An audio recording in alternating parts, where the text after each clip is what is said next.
So, while we're on training, nagawa ko yung coffee ko.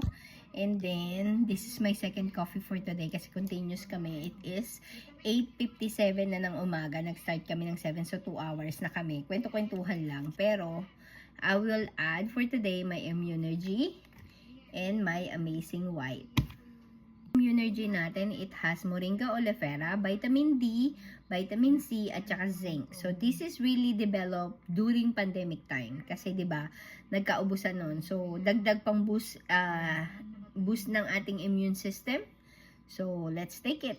2 capsule a day ang kanyang recommended. Okay? Amazing White natin. This is pure glutathione. Bakit nga ba sinasabay ko si Amazing White at saka si Immunergy? Kasi lalong makukuha ka agad yung power ni glutathione which cleansing our liver kapag meron siyang kasabay na vitamin C. Recommended niya din is 2 capsule in a day. Okay? So, pwedeng 1 in the morning, 1 at night, pero ako, pinagsasabay ko na siya.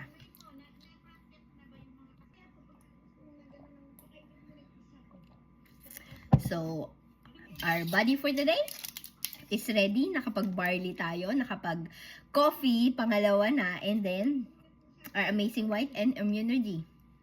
So, boost our immune system and protected our body.